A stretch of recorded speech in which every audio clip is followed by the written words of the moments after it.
multiverse is a place of many realities, of many worlds that all seem the same but they aren't.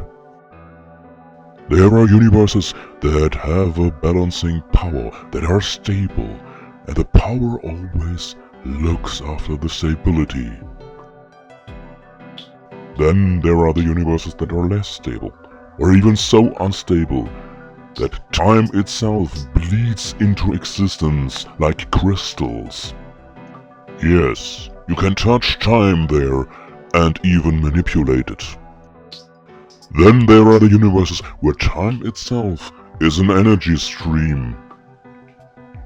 And those who master this energy stream can travel through time and space in relative dimensions.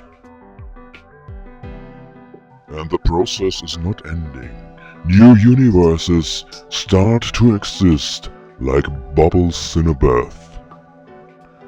And between all these realities, there is something that separates them. And this is the space between, the between space. And this is where you are right now. This is the place. You will find out more about it and alternate realities and how to move between them as you go on with your studies to find the answers you're looking for. You're free to go everywhere in the between space, but I suggest you start here in the Museum of Realities. Here you will find everything you need: books, reports, and artifacts. Your room is equipped with everything you need, so I would say, just go there and go on. Get on with it!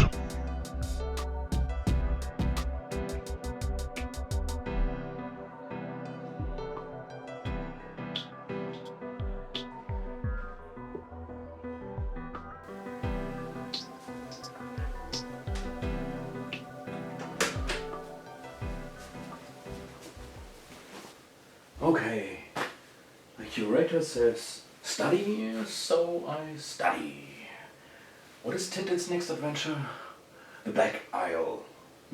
What do we have here? Oh, incidentally, we have a map with an island. Well, if that's supposed to mean something. Okay, the Black Island.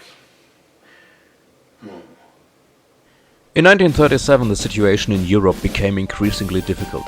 It was clear that Hitler was very serious about the announcement that the German Reich will be expanded by force and that it will take revenge for the disgrace of the Versailles Treaty.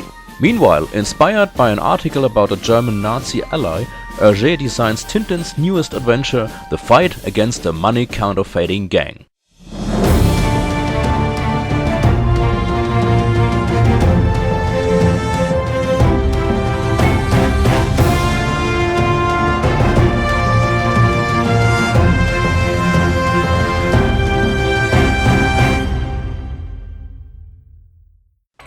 During a walk, Tintin witnesses how a small plane has to make an emergency landing. When he tries to come to the aid of the crew, he is gunned down without warning. After Tintin hears that the plane crashed in England, he travels there to follow the strange events. He runs into the shady Dr. Müller, the helper of a money counterfeiting gang which has its headquarters on the Black Island, guarded by a monster. The article that inspired Hergé to this story had yet another component. The real gangsters, spurred on by the Nazis, wanted to damage the Russian economy by masses of false rubles. By moving the story to England, Hergé proved even foresight. In fact, after the war, large quantities of false pound notes were found in Nazi Germany. They were printed but never found their way to England. The key difference is that Tintin's adventure left out the political backstory this time. The Black Island is a pure crime story, in which Tintin has to solve some puzzles. The highlight is undoubtedly the appearance of the monster from the Black Island, which was inspired by the reports about the Loch Ness monster. But Hergé took a more realistic approach.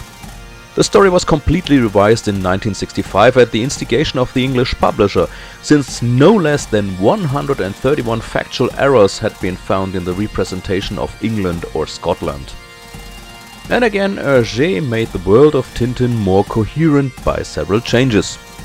For example, he changed the writing on a railway wagon from Johnny Walker whiskey to Loch Lomond whiskey.